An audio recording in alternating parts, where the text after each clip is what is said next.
Dear student, this is me Farmanullah Khan. आज के इस इंपॉर्टेंट वीडियो में हम fundamental of nursing first semester के यूनिट नंबर फर्स्ट को एक्सप्लेन करेंगे, जिसका नेम है history of health care and nursing. इस यूनिट को हमने दो पार्ट्स में डिवाइड किया था। पार्ट फर्स्ट का वीडियो लेक्चर ऑलरेडी मेरे यूट्यूब चैनल पर मौजूद है। अब हम एक्सप्लेन करेंगे इसके पार्ट टू को। इसी के साथ इस यूनिट के जो इम्पोर्टेंट पॉइंट्स हैं जो एग्जाम में आ सकते हैं तो उनको भी हम मेंशन करेंगे, ताकि आने वाले एग्जाम में आपके लिए आसानी हो। तो इस यूनिट के फर्स्ट पार्ट में भी हमने हाफ हिस्ट्री पढ़ी थी कि किस तरह पहले ज़माने में नर्सिंग प्रैक्टिस हुआ करते थे, किस तरह पहले ज़माने में लोगों को, बीमार लोगों को केयर प्रोवाइड किया जाता था। फिर टाइम टू टाइम किस तरह नर्सिंग फील्ड में तरक्की आई, और अब जो मौजूदा शक्ल है प्रोफेशन नर्सिंग का, तो इसका वजूद किस तरह हुआ। तो चलो स्टार्ट करते हैं इस यूनिट के रिमेनिंग पार्ट को। तो हमारे पास है कि द फर्स्ट मुस्लिम नर्स। अब मुस्लिम का नर्सिंग इन इस्लाम, के इस्लाम में नर्सिंग कहाँ से स्टार्ट हुआ और किस तरह स्टार्ट हुआ। A woman named Rufeda bint Saad al-Aslamiyya from the Bani Aslam tribe in Medina al-Munawwara was the first professional nurse in history of इस्लाम। तो क्या है कि इस्लाम की हिस्ट्री में जो पहली नर्स हैं वो कौन थी, वो रुफेदा बिनते साद अल अस्लमिया थी। एमसीक्यूज के लिए आप इसको याद रख ले। और उनका ताल्लुक बनी असलम कबीले से था, मदीना मुनव्वरा के। She lived at the time of Prophet Muhammad sallallahu alaihi wasallam and was among the first people in Medina who accept Islam। क्या है कि वो हज़रत मोहम्मद सल्लल्लाहु अलैहि वसल्लम के ज़माने में वहाँ पे रहती थी, और वो उन पहले लोगों में थी जिन्होंने इस्लाम कबूल किया था, जो मुसलमान बने थे। Rufeda received her training and knowledge in medicine from her father, who was a physician who assisted her regularly। तो जो हमारे पास रुफेदा थी, जो ये इसको पहला नर्स क्यों कहते थे, क्योंकि ये लोगों को केयर प्रोवाइड करती थी, और लोगों को किस तरह केयर प्रोवाइड करना है वो उन्होंने अपने फादर से ये सीखा था, क्योंकि उसके फादर एक फिजिशियन थे जो स्टेप बाय स्टेप उसकी क्या करते थे, उसको असिस्ट करते थे कि किस तरह लोगों क्या करना है, किस तरह लोगों की आपने केयर करनी है, किस तरह बीमार लोगों को हमने क्या करना है, उनका हमने इलाज करना है। She would lead a group of volunteers to the battlefield and would treat casualties and injured soldiers during the time of war। और क्या है कि जब भी कभी जंग वगैरह होते थे तो ये अपने साथ वॉलंटियर्स को जमा करके, अपने साथ और रजाकारों को जमा करके जंग की जगह पे जाती थी, और वहाँ पे क्या करती, वहाँ पे जो सिपाही होते थे, जो जख्मी सिपाही होते थे, तो उनको ये फर्स्ट एड दिया करती थी। Rufeda is described as woman possessing the quality of an ideal nurse। और रुफेदा में वो तमाम क्वालिटीज थी जो एक आइडियल नर्स में होती हैं। क्या कि वो हमारे पास compassionate, empathetic, good leader and great teacher, passing on her clinical knowledge to other she train. तो वो कहती, वो हमारे पास एम्पैथेटिक थी, वो हमदर्दाना खासियत थी उसमें, वो सही हॉनेस्टली क्या करती थी, पेशेंट को केयर प्रोवाइड करती थी, और वो एक अच्छी टीचर भी थी। क्यों? क्योंकि वो अपने साथ लोगों को लेकर जाती, फिर उनको सिखाती कि किस तरह आप लोगों ने जख्मी लोगों की केयर करनी है, किस तरह आप लोगों ने बीमार लोगों की केयर करनी है। तो रुफेदा में वो तमाम तर क्वालिटीज थे जो एक क्या है, जो एक आपके पास एक नर्स में होती है, एक टिपिकल नर्स में। Rufeda activities are someone greatly involved in community in helping those at more disadvantaged portion of society, symbolize the ethos of care identified above। क्या है कि जिस तरह हमने पढ़ा कि रुफेदा में वो तमाम, वो हमदर्दाना, वो हानेस्टली, वो सब्र तहम्मुल से पेशेंट की केयर किया करती थी। तो कहती कि रुफेदा में ये क्वालिटी थी कि जब भी वो कम्युनिटी में कोई बीमार, कोई कमज़ोर लोगों को देखती तो फिर क्या करती, फिर वो उनकी केयर किया करती थी, उनकी हेल्प किया करती थी। Anas ibn Malik said Muhammad peace be upon him used to go out to battle, taking Sulaim and some other women of Ansar with him। When he fight in battle, they would give water to the soldier and treat the injured। हज़रत मोहम्मद सल्लल्लाहु अलैहि वसल्लम कहता उसका कि अनस इब्ने मालिक कहते हैं कि हज़रत मोहम्मद सल्लल्लाहु अलैहि वसल्लम जब भी जिहाद की तरफ जाते थे, जंग पर जाते थे, तो क्या करते, तो वो उम्मे सुलेम की औरतों को अपने साथ लेकर जाते ताकि वहाँ पे जंग में ये बीमार सिपाहियों की खिदमत किया करे और क्या करे कि वहाँ पे जो जख्मी वो होते हैं सिपाही, उनको पानी दिया करे, उनकी केयर किया करे, उनकी खिदमत किया करे। तो हमारे पास क्या था कि नर्सिंग जो है उसका इस्लाम में भी कंसेप्ट शुरू से चला आ रहा है। इसके बाद हमारे पास है फ्लोरेंस नाइटिंगेल। इंतहाई इंपॉर्टेंट हमारे पास है कि फ्लोरेंस नाइटिंगेल को फाउंडर ऑफ मॉडर्न नर्सिंग भी कहते हैं। She was born in Italy to a wealthy English parent in 1820 and died in 1910। क्या हुआ क्या कि उसकी पैदाइश इटली में हुई और वो एक अमीर खानदान की बेटी थी। She was frustrated by lake of option for women of her social background. क्या था कि उसके ज़माने में वो इस चीज से इंतहाई तंग आ गई थी कि वहां पे औरतों को उनके हकूक नहीं मिलते थे। वहां पे जो भी चीज करनी होती थी उसको मर्द करते थे, वहां पे आला तालीम मर्द हासिल करते थे, तमाम तर चीजें मर्दों के कब्जे में थी। वहां पे औरतों पे तालीम वगैरह ये चीजें कंसेप्ट नहीं था, तो वो अपने माशरे की इन चीजों से काफी तंग थी। She traveled to Germany and throughout Europe to train as a nurse। फिर क्या हुआ कि वो जर्मनी भी गई और यूरोप के बाकी ममालिक भी गई और वहां से उन्होंने ट्रेनिंग हासिल की नर्सिंग की। Her big opportunity came when the Crimean War broke out in 1854। क्या हुआ जब आपके पास जब क्रीमियन वार 1854 में आया तो तब उसकी इंपॉर्टेंस का लोगों को पता चला, तब उसको मौका मिला कि जो ट्रेनिंग के लिए वो डिफरेंट ममालिक गई थी तो अब उसको किस तरह यूटिलाइज करना है। She was asked to go take charge of hospital at Sutri in Turkey by Secretary of War। क्या था कि जो हमारे पास स्कूटरी एक इलाके में जहां पे एक हॉस्पिटल था, तो तुर्की में जंग का जो क्या था, जो सेक्रेटरी था, जो सरबराह था, उसने क्या कहा, उसने इसको अपॉइंट किया कि आप उस हॉस्पिटल में जाओ और यहाँ के जितने भी मरीज, जितने भी सोल्जर जख्मी आपके पास आते हैं, आपने उनकी केयर करनी है। She face a death rate of 40%। She take a charge with 38 train nurses. क्या था कि जब उन्होंने चार्ज लिया तो वहां पे 40% डेथ रेट था, 100 में से 40 पेशेंट की डेथ होती थी। और जब इन्होंने पैसा फर्स्ट टाइम चार्ज लिया तब इसके साथ क्या, इसके साथ 38 ट्रेन नर्सिस थी। Nightingale found that condition in military hospital were terrible and have a lot of problem like absence of sewers and laundry facility, lack of supplies, the poor food and disorganized medical service, due to which there was a death rate of more than 50% among the wounded। तो कहता कि जब उन्होंने charge लिया इस hospital का तो as a whole death rate था वो 40 और जो जख्मी लोग थे तो उन टाइप के पेशेंट में डेथ रेट था 50%। सही है। और ये क्यों, क्योंकि वहां की जो मिलिट्री हॉस्पिटल की जो हालात थे वो इंतहाई बुरे थे। वहां पे खाने पीने की इस तरह कुछ सेटिंग नहीं थी, सफाई नहीं थी। वहां पे जो लॉन्ड्री, वहां पे जो बेडशीट वगैरह होते थे, वहां पे जो वार्ड वगैरह की सफाई थी तो उसका इतना खास ख्याल नहीं रखा जाता था, जिसकी वजह से वहां का डेथ रेट ज्यादा था। क्यों, क्योंकि अगर एक वार्ड या एक पेशेंट किसी बेड पे है, उस बेड की सफाई नहीं है, तो इस तरह उनके वुंड होते थे, जख्म होते थे, वो और भी खराब होते थे। और यही वजह थी कि जब इन्होंने ज्वाइन किया तो वहां पे डेथ रेट क्या था, 40% और 50%। She establish cleanliness and sanitation rule. तो क्या था कि हमारे पास फ्लोरेंस नाइटिंगेल ने ज्यादातर तवज्जो इन्वायरमेंट पे दी है, क्योंकि उसका ख्याल है कि इन्वायरमेंट का इंसान के हेल्थ पे इंतहाई ज़्यादा असर होता है। तो उन्होंने क्लीनिनेस, सफाई और सफाई सुथराई के क्या रूल्स बनाए, जिसको आज भी क्या करते हैं, आज भी फॉलो किया जाता है। She improved water supply system, इंतहाई simple. Patient received proper nursing care when he और शी नीड। तो क्या होता था कि पेशेंट को proper exact full care provide की जाती थी जब उनको जरूरत होती थी। Nightingale establish a reputation which allowed her to improve nursing standard at home. क्या था कि उसने सिर्फ हॉस्पिटल साइड पे नहीं बल्कि होम नर्सिंग जो है ना उसकी इम्प्रूवमेंट में भी उन्होंने काफ़ी काम किया है।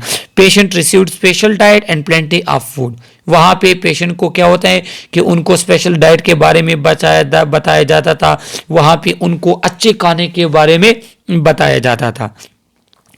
Nightingale's strong statement about the role of nurses and their need for lifelong education are still quoted widely today. क्या होते हैं कि जो उन्होंने पेशेंट की केयर के जो रूल्स बनाए हैं या वहाँ पे उन्होंने जो फंक्शन ऑफ नर्सिस के रूल्स बनाए हैं, तो आज भी उनके उन रूल्स को नर्सिंग कम्युनिटी फॉलो करती है। She established nursing school at St. Thomas hospital London, तो उन्होंने फर्स्ट नर्सिंग स्कूल कहाँ पे बनाया, लंदन में बनाया, एस थॉमस हॉस्पिटल में। Her nurses working in 6 countries and US by 1887। क्या है कि जो 1887 में जो नर्सिस उन्होंने ग्रेजुएट किए थे तो वो डिफरेंट 6 कंट्री में क्या करती थी, अपने सर्विस परफॉर्म करते थे वहां पे। Today she is considered the founder of modern nursing. तो ये आप एमसीक्यूज के लिए याद रख लें कि फ्लोरेंस नाइटिंगेल जो है उनको फाउंडर ऑफ मॉडर्न नर्सिंग कहते हैं, because she was a nurse, philosopher, statistician, historian, politicians and more. क्योंकि उसमें वो तमाम तर क्वालिटीज थी जो एक नर्स में होनी चाहिए, कि वो आपके पास क्या फिलासफर हो, स्टैटिस्टिशियन हो। स्टैटिस्टिशियंस किसे कहते हैं कि वो चीज़ों को कैलकुलेट करे, उनको अरेंज करे ये चीज़ें। इसके बाद हिस्टोरियन थी, पॉलिटिशियंस भी थी, तो इसमें मैक्सिमम क्वालिटीज थे नर्सिस के। इस वजह से इसको फाउंडर ऑफ मॉडर्न नर्सिंग भी कहते हैं। अब हमारे पास नर्सिंग के डिफिनीशन है कुछ नर्सिंग स्कॉलर्स की तरफ से। तो फ्लोरेंस नाइटिंगेल ने नर्सिंग को किस तरह डिफाइन किया कि the act of utilizing the environment of the patient to assess him in his recovery. क्या है कि आप किसी भी पेशेंट को क्या करते हैं, आप उसके इन्वायरमेंट को चेक करें और फिर देखे कि आया उनका इन्वायरमेंट ऐसा है कि वो उसको रिकवरी में हेल्प आउट करता है या नहीं करता। अगर कोई प्रॉब्लम है तो आपने उसके इन्वायरमेंट को इम्प्रूव करना है, तो उस वजह से उसकी केयर भी, हेल्थ भी इम्प्रूव होगी। तो ये फ्लोरेंस नाइटिंगेल का डिफिनीशन था नर्सिंग का। इसके बाद वर्जीनिया हेंडरसन, ये भी हमारे पास एक नर्सिंग फिलासफर हैं। तो क्या है कि the unique function of nurse is to assess the individual sick और well in performance of those activity contributing to health और इट्स रिकवरी। क्या है कि नर्स का काम क्या है कि वो किसी भी इंडिविजुअल को, चाहे वो बीमार हो या सही हो, कि वो उसको देखे कि वो किस तरह अपनी फिजिकल एक्टिविटी को परफॉर्म करता है और वो फिजिकल एक्टिविटी का उसके हेल्थ में कितना कंट्रीब्यूशन है, और वो जो एक्टिविटी परफॉर्म करता है आया वो अपना केयर इंडिपेंडेंटली बगैर किसी के जरूरत के कर सकता है या नहीं कर सकता। If he had the necessary strength, will और knowledge and to do this in such a way to help him gain independence as rapidly as possible. और अगर उसके जो है क्या है, उसके स्किल्स हमारे पास, उसकी जो परफॉर्मेंस है, अगर उसमें कहीं पे कमी है जिसकी वजह से उसके हेल्थ पे बुरा असर पड़ रहा है, तो वो क्या करना है, तो उसको हमने फिर इम्प्रूव करना होगा या उसको उसके बारे में बताना होगा या प्रैक्टिकली फिर हमने परफॉर्म करना होगा। तो ये वर्जीनिया हेंडरसन की डिफिनीशन थी कि नर्स का काम क्या होता है। नर्स का काम ये होता है कि वो किसी भी इंडिविजुअल को असेस करे, उसको एग्जामिन करे कि वो किस तरह अपनी एक्टिविटीज को परफॉर्म करता है और उसके वो एक्टिविटी कितने हद तक उसको अच्छी सेहत देने में हेल्प आउट करते हैं। अगर वो एक्टिविटी इस तरह हो कि उसकी वजह से उसकी हेल्थ इंप्रूव ना हो, तो हम किस तरह उसको इस काबिल बनाएं कि वो अपने काम इंडिपेंडेंटली कर सके। इसके बाद अमेरिकन नर्सिंग एसोसिएशन की तरफ से डिफिनीशन, तो जो 3 डिफिनीशन है हमारे पास, तो ये आप एमसीक्यूज के लिए याद रख ले। इसमें से एक एमसीक्यूज में आता है कि आपको डिफिनीशन दी होगी और पूछेंगे कि ये किसका डिफिनीशन है। तो अमेरिकन नर्सिंग एसोसिएशन की जो नर्सिंग डिफिनीशन है तो वो कुछ यूं है कि nursing is the diagnosis and treatment of human response to actual और पोटेंशियल हेल्थ प्रॉब्लम, कि अगर कोई पेशेंट को कोई प्रॉब्लम हो हेल्थ रिलेटेड तो उसकी तरफ पेशेंट का क्या रिस्पांस है, इसकी डायग्नोसिस करना, पेशेंट की डायग्नोसिस करना और फिर ट्रीट करना, इसको क्या कहते हैं, इसको कहते हैं नर्सिंग। और ये अमेरिकन नर्सिंग एसोसिएशन की नर्सिंग की डिफिनीशन है, एमसीक्यूज के लिए आप याद रख ले। इसके बाद हमारे पास मुगल पीरियड एंड नर्सिंग। तो मुगल पीरियड में हमारे पास नर्सिंग का क्या सूरत हाल थी। इन मुगल पीरियड द माहम आंगा A great lady served as a wet nurse of King Akbar. King Akbar के ज़माने में, बादशाह अकबर के ज़माने में वहाँ पे एक नर्स थी जिसको माहम आंगा जिसका नाम था, और वो हमारे पास वेट नर्स थी। वेट नर्स वो फीमेल होती हैं कि वो किसी और के बच्चों को दूध पिलाए। मतलब इस तरह है कि पहले वक्तों में क्या होता था कि अगर कोई बच्चे जिसकी मदर की अगर डेथ हो जाती पैदाइश के बाद या कोई और प्रॉब्लम होती तो फिर उसके लिए एक नर्स रखते थे, एक फीमेल होती थी जिसको उस जमाने में वेट नर्स कहते थे। तो फिर वो क्या करते, वो फिर उनको केयर प्रोवाइड कर, उनको मतलब दूध पिलाते थे, तो इसको कहते हैं वेट नर्स। तो मुगल बादशाह अकबर के ज़माने में हमारे पास माहम आंगा क्या थी, वो एज अ नर्स काम करती थी, उसको एज अ नर्स अपॉइंट किया था। She nurse during war in India and Afghanistan. तो इंडिया में या अफगानिस्तान में जहाँ पे हमारे पास क्या है, वहाँ पे जो जंगें होती थी तो इसमें क्या है, तो इसमें ये पेशेंट को केयर प्रोवाइड करती थी।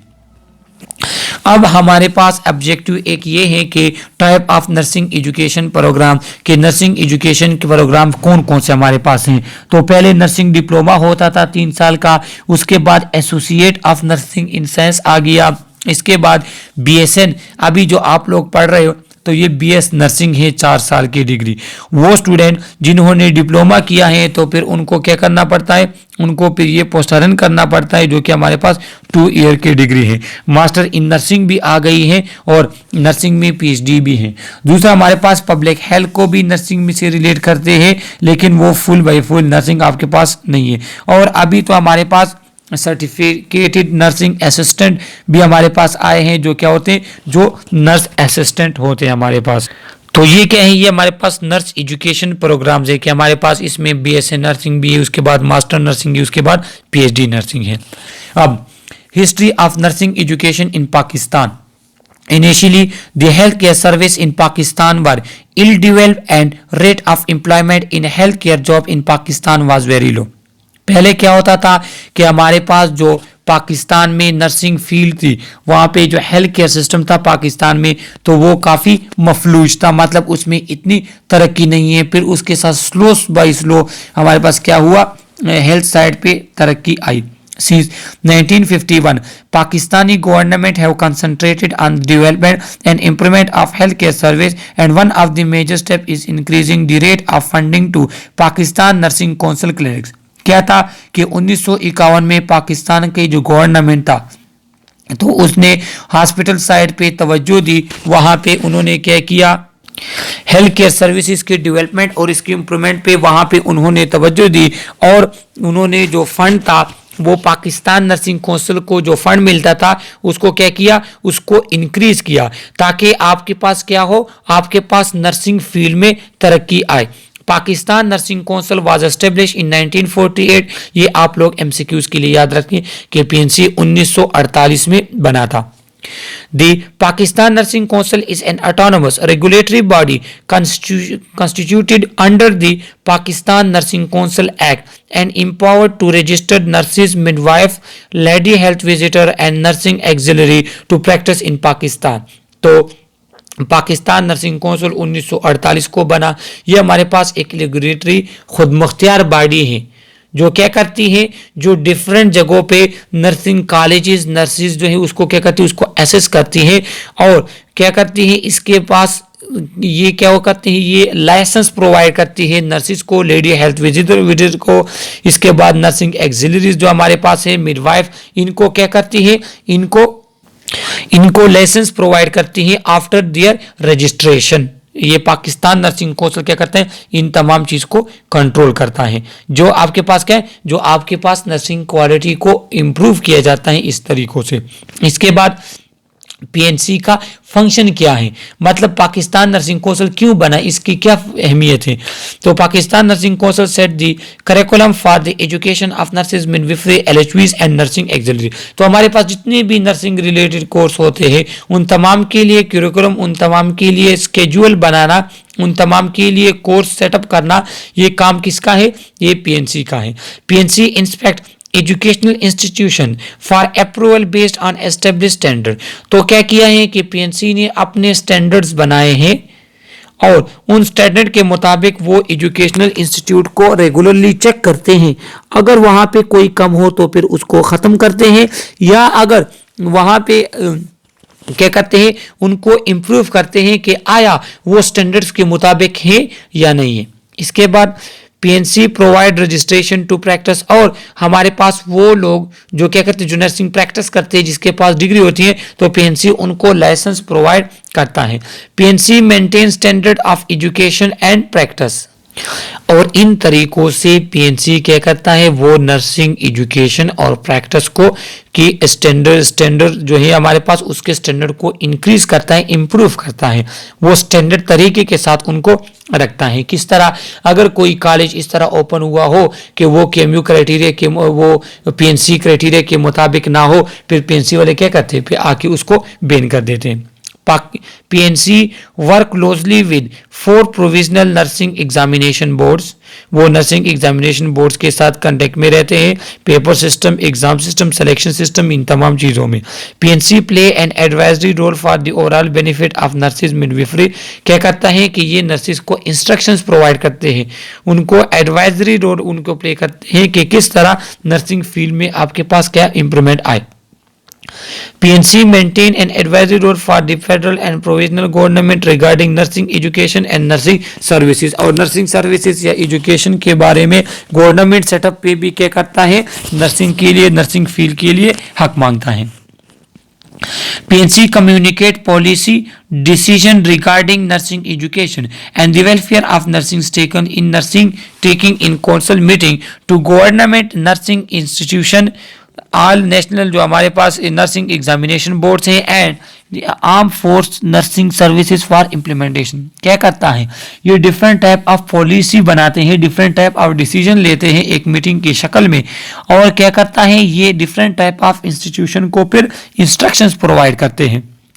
PNC describe penalty for fraudulent registration by intention of remove person from register for professional misconduct, और अगर कोई इस तरह के कॉलेजेस हैं या कोई इस तरह के हमारे पास क्या है, हॉस्पिटल्स हैं, जो क्या करते हैं, जो पीएनसी की क्राइटेरिया पे पूरा नहीं उतरते, फिर क्या करता है पीएनसी, इस तरह के कॉलेजेस की रजिस्ट्रेशन रोक देता है। अक्सर हम सुनते हैं ना कि ये कॉलेज जो है ना ये बैन हो गया, क्यों, क्योंकि वो आपके पास पीएनसी के क्राइटेरिया पे उसको फुल कवर नहीं करता, उस पर पूरा नहीं उतरता, तो जिसकी वजह से फिर पीएनसी उसका रजिस्ट्रेशन रोक देती है तब तक कि जब तक वो अब पीएनसी स्टैंडर्ड के मुताबिक क्या करे, अपना इंस्टीट्यूट न बने।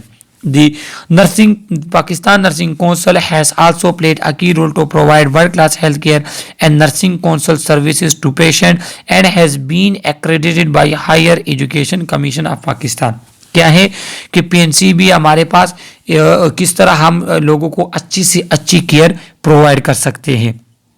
इसके बाद किस तरह हम दुनिया भर में इंटरनेशनल तरीके के साथ हम किस तरह केयर प्रोवाइड कर सकते हैं, तो ये पीएनसी इन चीज़ों में क्या करता है, अपना रोल प्ले करता है।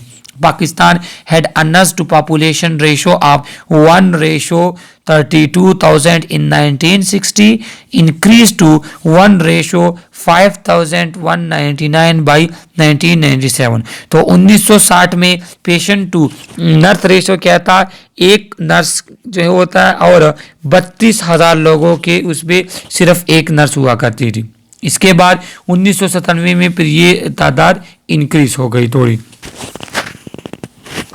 According to figures cited by the Journal of Pioneering Medical Science in 2013, the existing nursing patient ratio in Pakistan is approximately 1:50, whereas ratio described by Pakistan Nursing Council is 1:10 in general area and 2:1 in specialized area। सही है। तो 2013 में एक research हमारे पास हुई, तो उसके मुताबिक 2013 में एक नर्स 50 लोगों के मुकाबले में थी। उनके आबादी और नर्स के दरमियान जो रेशो वो 1:50 बनता था। हालांकि पीएनसी की तरफ से क्या है, पीएनसी की तरफ से आपके पास तब प्रिस्क्रिप्शन थी कि 10 लोगों जो है उसके लिए एक नर्स होना चाहिए, और जो स्पेशलाइज्ड एरिया है वहाँ पे एक पेशेंट के लिए फिर आपके पास 2 क्या होने चाहिए, 2 आपके पास नर्स होने चाहिए। करेंटली पाकिस्तान है 162 रजिस्टर्ड नर्सिंग कॉलेजेस, और आजकल तो इससे भी ज़्यादा बन गए, किस लिए कि आपके पास जो नर्स पेशेंट रेशो है वो WHO के मुताबिक हो जाए। इसके बाद ये हमारे पास सिर्फ पढ़ने की चीज़ें हैं। History of nursing education Pakistan, तो पाकिस्तान में पहला जो आपके पास नर्सिंग स्कूल एस्टेब्लिश हुआ वो Ganga Ram small private hospital Lahore है, वहाँ पे 1948 को शुरू हुआ। तो इसको आप MCQs के लिए याद रख ले। 1952 में फिर आपके पास 7 फीमेल स्टूडेंट ने क्या किया, वहाँ से वो ग्रेजुएट हुई। 1948 में क्या हुआ कि second school of nursing was established at JPMC Karachi, तो सेकेंड स्कूल हमारे पास कराची में डेवलप हुआ। इसके बाद the development followed by Bahawalpur, इसके बाद वहाँ पे जो बड़े बड़े शहर थे उनमें हॉस्पिटल बनना शुरू हो गई, जिस तरह हमारे पास लेडी रीडिंग हॉस्पिटल है। In 1951, LHV training extended to 2 years, 1 year midwifery and second in nursing emphasize a community nursing। 1951 में क्या हुआ, आपके पास जो LHV पहले कोर्स होता था वो 1 साल का था, फिर वो आपके पास 2 ईयर में कन्वर्ट हुआ और नर्सिंग फील्ड में फिर आपके पास इम्प्रूवमेंट आई। इसके बाद another nursing school was then made in 1884 in Lahore called Mayo hospital, और 1884 में फिर आपके पास क्या हुआ, एक nursing school Lahore Mayo hospital के साथ हमारे पास बना। इसके बाद every year 1800 to 2000 registered nurse, 1200 to 1300 midwife nurses and 300 to 400 lady health visitor are produced in the country। तो ये आप MCQs के लिए याद रख ले, सिंपल से ये बातें हैं। इंटरनेशनल नर्सिंग डे हमारे पास 12 मई को मनाया जाता है across the globe to knowledge the role that nurses play in healthcare system, के 12 मई को हर साल नर्सिंग डे के तौर पे मनाते हैं, जिसमें क्या होता है, जिसमें नर्सिस को खिराज तहसीन पेश किया जाता है, जिस तरह वो लोगों को पेशेंट की केयर करते हैं। Pakistan is running short of nursing staff and currently nursing education is the transition period and diploma education has been replaced by university degree by 2018। क्या है कि हमारे पास पाकिस्तान में नर्सिंग स्टाफ की कमी है। एक तो यहाँ पे नर्स कम है, दूसरा यहाँ से बाहर मुल्कों में ज़्यादा जाते हैं, सही है। तो उस वजह से क्या था, तो इसको हमारे पास जो है, तो ये वहाँ पे क्या होता है, यहाँ पे पेशेंट ज़्यादा होते थे और डॉक्टर एक होता था। वहाँ पे जो आपके पास पाकिस्तान इस पेशेंट के मुकाबले में नर्सिस कम है, सही है। और 2018 में क्या हुआ, जो नर्सिंग डिप्लोमा था वो भी BS नर्सिंग में कन्वर्ट हुआ। Now nursing school provide nursing भी, अब जो हमारे पास नर्सिंग स्कूल है वो अब BSN प्रो जो है वो क्या कहते हैं, BSN वहाँ से होता है, BS नर्सिंग। और लास्ट स्लाइड हमारे पास है कि FU university offer master degree, Karachi KMU शिफा इंटरेस्ट वो हमारे पास मास्टर डिग्री भी प्रोवाइड करती है, और भी हमारे पास डिफरेंट कॉलेजेस है। और PhD जो हमारे पास है तो वो कहाँ पे होती है, वो आगा खान में, वो हमारे पास शिफा इंटरनेशनल में, और वो हमारे पास यहाँ KMU में भी होती है। तो क्या है कि तो इस तरह हमारे पास नर्सिंग फील्ड में इम्प्रूवमेंट आई, और जो हमारे पास मौजूदा नर्सिंग फील्ड है इसकी हमारे पास क्या हुई, डेवलपमेंट हुई।